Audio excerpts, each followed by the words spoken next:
Pahayag ni Senator Amy Marcos na makapal ang mukha ang nagsabing walang pakialam ang Senado sa People's Initiative. Wala namang ibang nagsabi niyan kundi si House Speaker Martin Romualdez na itinuturong utak ng People's Initiative. Nasa frontline ng balitang yan, si Mayan Los Baños. Sino man magsabi na walang paki ang Senado sa usaping ito, isa lang ang masasabi ko, walang gamot sa kakapalan ng mukha mo. Umpisa pa lang ng pagdinig kanina ng Senate Committee on Electoral Reforms and People's Participation, maaanghang na ang banat ni Senator Amy Marcos. Hindi man niya direktang pinangalanan ang pinsan niyang si House Speaker Martin Romualdez, paulit-ulit itong ipinalabas sa hearing. Wala kayong pakialam sa PI, wala kayong pakialam sa PI, wala kayong pakialam sa PI. Layo ng pagdinig ng Senado na busisiin ng pera o ayuda kapalit ng pirma sa People's Initiative o PI para sa charter change o pag-amyenda sa batas. Dito, tila pinulutan si Romualdez. Siya ang isa sa mga itinurong nasa likod ng PI kahit ilang beses na niya itong itinanggi. Ang aminadong nagsusulong ng People's Initiative ay ang grupong pirma. Kaya tanong agad ni Senator Marcos, tinutulungan ba ng Speaker at ni Ako Bicol Party List Representative Elizaldico ang grupong pirma? Sina Congressman Saldico kasama at si Speaker Romualdez?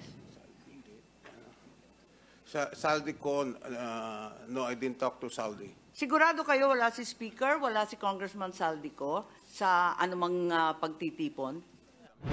Sabi ni Pirma Lead Convener Noel Oñate, nitong January 2 lang nang mag-meeting sila tungkol sa PI. Hindi raw nila nakakausap si Ko at Romualdez. Pero biglang naglabas ng resibo si Senator Marcos. Letrato nakuha raw noong January 8 kung saan makikitang magkasama at magkakatabi pa sina Romualdez, Ko at Oñate. Dito na kumambyo si Oñate. You said you never met the Speaker, nor Mr. Saldico, our congressman. You're under oath, sir. It slipped my mind. It's very clear that Speaker Martin Romualdez is supporting your group po. He is all out behind the People's Initiative. Napag-alaman ding sa bahay mismo ng House Speaker nangyari ang pulong. So ang naging host at nagkumbida ay si Speaker Romualdez. Tama po ba? Ako po ang nagkumbida. Dapat paano ka magkukumbida? Hindi mo bahay. Ha? Hindi ba maliwanag kung bahay ni Speaker, siya nagpatawag ng meeting, di talagang nakikialam si Speaker sa People's Initiative? Ako po ang nag-initiate ng meeting. Pero sinabi po na doon na lang gawin sa townhouse ni Speaker. Paliwanag ng grupong pirma, administrative lang ang klase ng tulong na ibinigay sa kanila ng mga kongresista. Ang kanila pa rin daw grupo ang nanguna sa pagkalap ng mga lagda. Pero itinuturo raw sa kanila ng mga mambabatas kung saan posibleng makakuha ng maraming pirma. Dumalo rin sa pagdinig si Sagip Party List Representative Rodante Marcoleta. Nasaktan daw siya sa kanyang mga naririnig. As a member, hindi po niyo may aalis sa akin na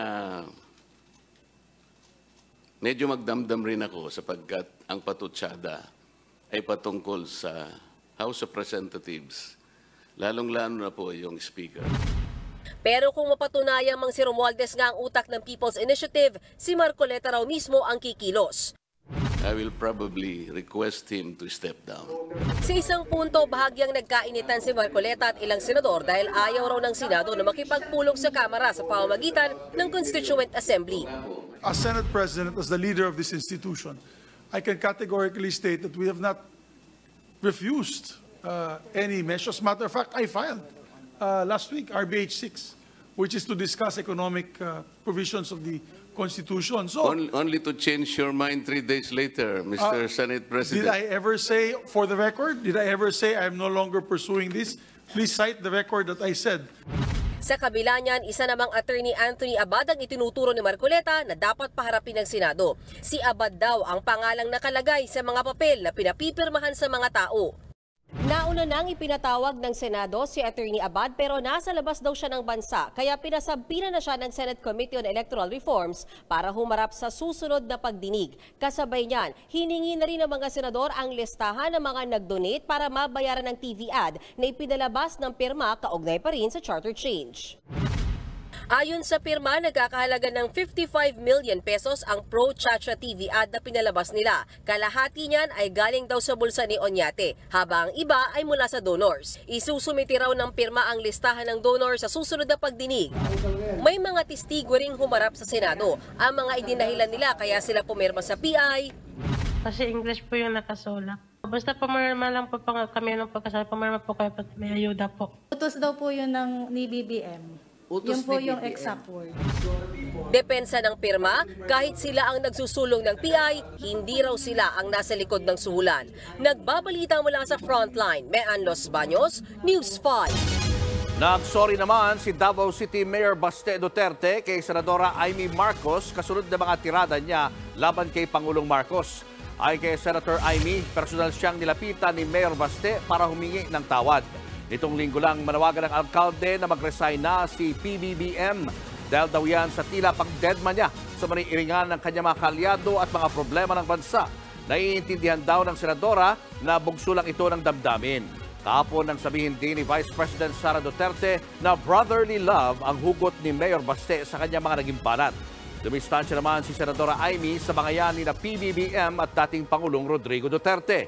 Hindi rin niya direktang sinagot kung nasaktan siya sa pagtawag na drug addict ang Pangulo. Sorry na nag-sorry. Naintindihan ko naman kasi syempre sobrang emotional siya dahil isipin mo naman ikukulong yung tatay mo at yung ate mo. Talaga namang magre-revolusyon yung damdamin. Mga kapatid, Lucy Cruz Valdez po, maging maalam at may pakialam sa mga napapanahong balita sa bansa. Tumutok at mag-subscribe sa News 5 social media pages.